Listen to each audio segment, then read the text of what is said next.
Good afternoon and welcome. I'm Mike Murphy, External Communications Lead here at MITRE.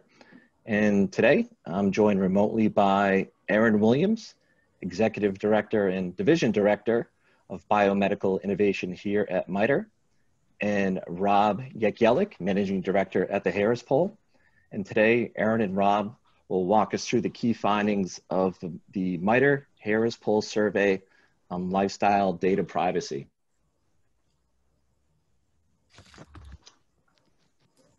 So after their brief presentation, we'll be joined for question and answer session by Dr. Eldicia Granger, Principal Clinical and Population Health Advisor at MITRE, and one of the primary authors of the ethical framework for the use of consumer-generated data in healthcare, and Kathy Mick, Principal Health Policy Analyst here at MITRE, who has been investigating ways to evolve language in agreements such as mobile app terms and conditions to provide individuals with more control over their personal health data.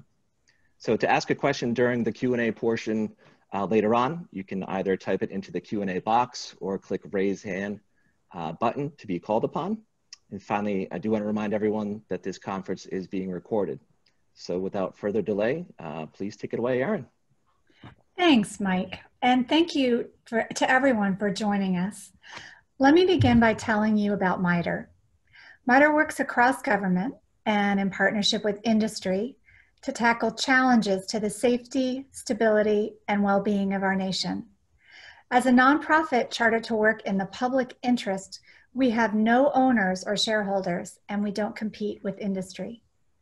In addition to independent research programs that explore new and expanded uses of technologies, we operate 7 federally funded R&D centers, or FFRDCs. These unique organizations assist the United States government with scientific research and analysis, development and acquisition, and systems engineering and integration.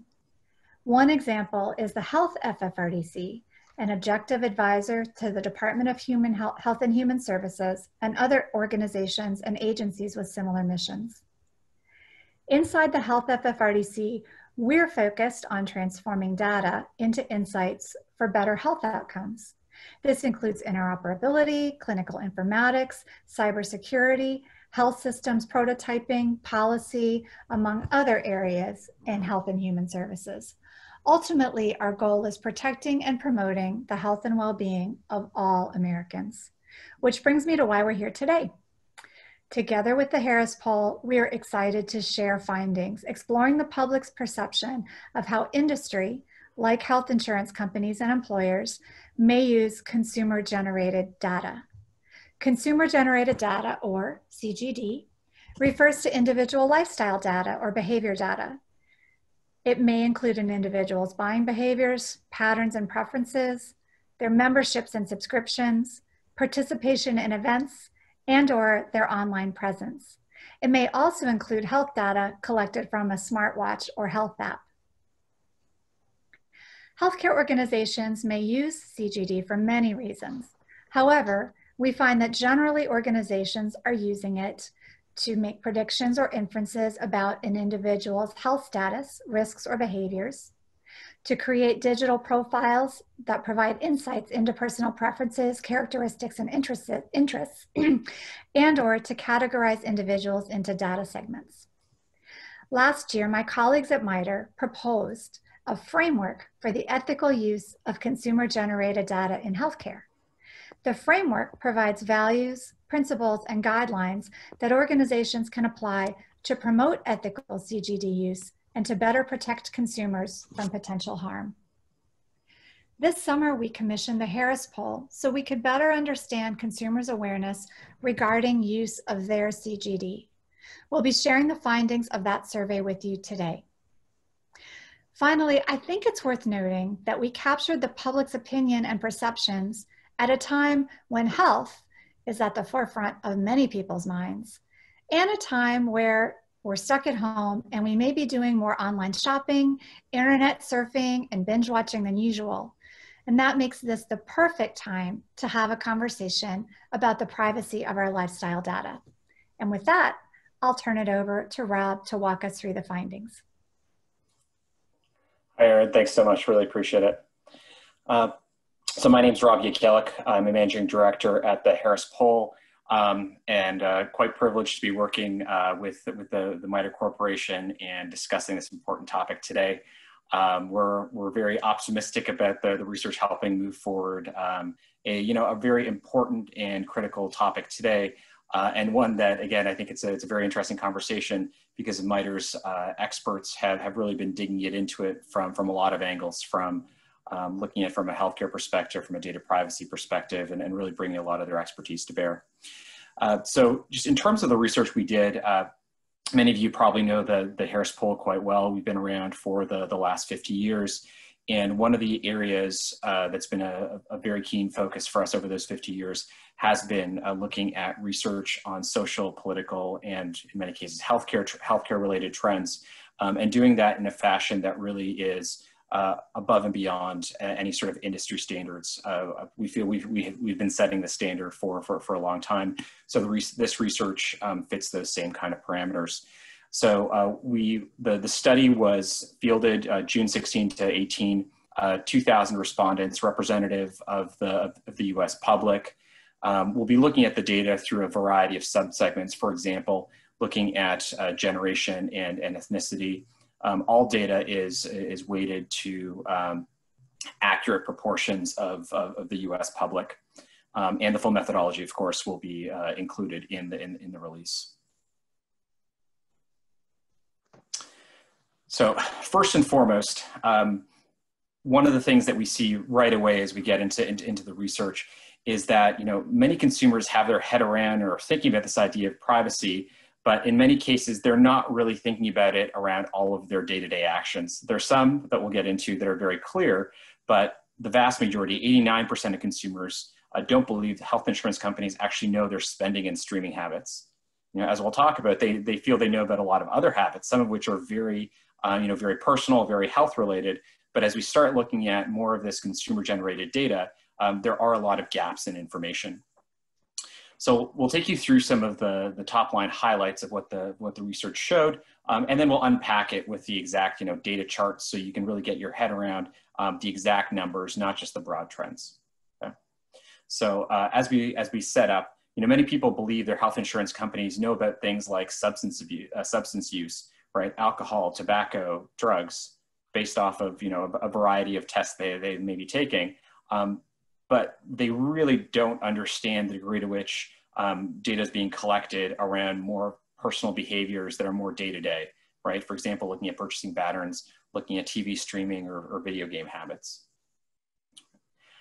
Most Americans also, as is one of the many kind of nuances you'll see in this research and maybe even contradictions, many Americans believe that there's a strong obligation to share personal health information to stop the spread of disease, for example, right now around COVID-19. But far fewer say they personally would actually take the actions that in many cases are required to actually stop the spread and do tracing and things like that. So for example, around entering their names into national databases, right? So we start seeing some of the difference in kind of philosophy and perception as well as versus actual expected behavior, right? Very important trends to understand, both in terms of where people's heads are at, but also the real need for advocacy and education in order to move initiatives forward as they're needed. So 3 in 4 Americans, also point 3 in 4 Americans do not believe there is such a thing as data privacy, right? So overwhelmingly. But when you start looking at some of the underlying demographics, you actually see a variety of disparities and very likely across a lot of different reasons. So for instance, younger urban and non-white respondents are less likely to say there's no data privacy. When we get to that slide, we'll talk about that a little bit differently. Across research we do in these areas, there's very often you're seeing very different reasons as to why younger and urban populations might think this way versus, for example, non-white respondents. Nextly, the public does not think that health insurance companies or employers should be able to collect personal information about them from outside sources, right? So this actually is quite an important takeaway. There are certain types of information that they're very comfortable with. Some of these other types are ones that, well, they both don't know and they're not particularly comfortable with. So again, an important learning and an important insight both in terms of looking at education and starting to think about behavior. In addition, people really want to have control over their personal data, right? And at the same time, they are willing to make trade-offs, right? So the two of the biggest trade-offs that we were able to evaluate within this research were around safety and convenience. Safety, probably to no huge surprise, is overwhelmingly, it's a large majority and it's very consistent across virtually all demographic groups. But when we start looking at one of the other very important trade-offs that people are willing to make, again, just about half the population is willing to make the trade-off for data privacy versus convenience, you start seeing much bigger disparities, right? Where you're seeing that being a much more attractive offer or trade-off for younger urban and male respondents, right? Who are much more likely to make that trade-off. And then finally, one of the pieces we'll get into is who the public is actually comfortable sharing personal data with. Clearly, very much so, or the data would indicate very much so, with doctors and health insurance companies and medical researchers, but not very much with social media companies.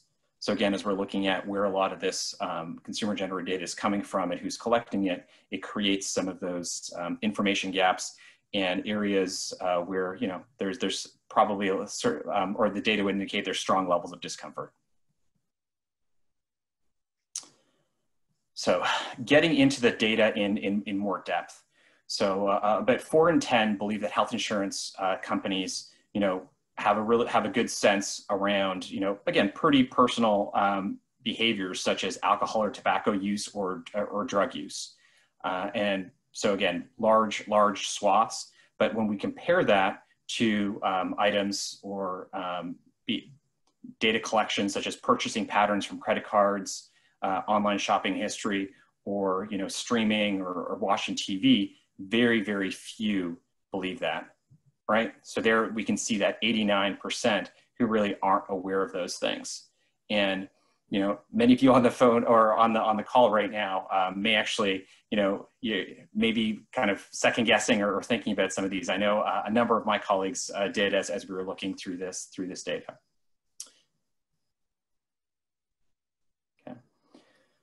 So as we said, there's really strong agreement around the philosophy of sharing personal health information to stop the spread of disease, right? 70%, overwhelmingly so. While at the same time, when we start looking at, what are specific actions or tracking they would be willing to participate in, there's a lot more reticence, right? So again, we're seeing that disparity between philosophy and behavior or action. So again, 70% would agree, but then only 40+% would actually be willing to put their information into a national database to help stop the spread of COVID-19. Okay. So as we talked about earlier, you have, again, a very large majority agreeing that there's no such thing as data privacy today. Right, 77% would agree with that, which is, again, an overwhelming majority. But you can actually see some very stark differences as to what that means and the attitudes surrounding it. So on top, you'll see that there's a number of groups, and this is a kind of general typical trend that we've seen. You have Gen Z and millennials feeling that they have more access to data privacy, or it is more of a thing that exists, primarily because they've grown up with it, right? They're much more accustomed to the tools and methods you would use to create some level of data privacy. And you see a similar trend when we're looking at more urban populations. Conversely to that, as we look across different ethnicities, you start seeing more, I don't know if alarming, but definitely areas that are of important note as we look at differences in perceptions around data privacy, where in many cases, when we look at differences between white Americans, Black Americans, and Hispanic Americans, you're seeing differences of 10, 20% around attitudes and understanding of the topic. And in many cases, what you're seeing, and the data indicates clearly, is large differences in both kind of knowing what's out there, as well as, how do I deal with it as well, right? How do I manage my data privacy? Is it even possible to do? Or am I maybe more it's not as much of a top of mind thing, or maybe even a little bit oblivious to it. Okay. So as we start looking at acceptability of collecting and using personal information for health-related decisions, you can see some very stark differences. So when we look at health insurance companies or employers using personal data to design health promotion activities, or using personal data to design health insurance plans and tailor benefits, you're seeing a majority agree on the acceptability. No real issue there at all. As we then start looking at gathering more non-typical or newer types of information that are more, consumer-generated, purchase-based, the level of discomfort or not seeing it as not acceptable. So again, high levels of acceptability when we're talking about plans or employers tailoring benefits or programs. Majority then shifting to not acceptable when we start looking at either health insurance companies or employers gathering more non-typical data, right? So credit ratings or food purchases, looking at social media data, as well as subscriptions for for example TV streaming or gaming. Okay, so it's very clear within the data that data privacy is something that the US public is willing to make a trade-off around, in particular around safety. 65% of the public are willing to give up some personal data privacy in exchange for increased safety, a trend that we've certainly seen, and it certainly reinforces it clearly. And this is something we see across demographic groups, right? A little bit in contrast to that is when we start looking to one of the other kind of key trade-offs that we're seeing in the environment, which is around convenience. So trading personal privacy for increased convenience. So here again, you have just about 50% saying, yeah, that's something I would do. I would agree to that. But you're also seeing some pretty significant differences in terms of different demographic groups, right? So younger generations, Gen Z, millennials, as well as Gen X, are much more likely to make that trade-off versus boomers or older generations. Similarly, urbanites are much more likely than suburban or rural populations. And then also men versus women, you can see a big difference. So overwhelming kind of consensus on safety, a bit of a different perspective in terms of making that trade-off on convenience.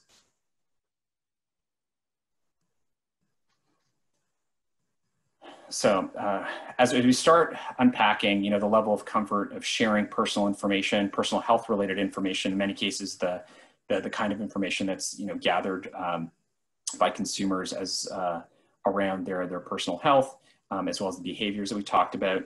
The vast majority are very comfortable with sharing data, with your doctor's office, a health insurance company, medical researchers, and again, health insurance company there is very noteworthy. There is a good deal of comfort there.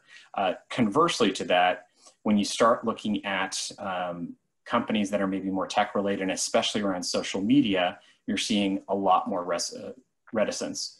And especially when you look at social media companies, you're seeing the majority swing to not being at all comfortable or not being too comfortable, right?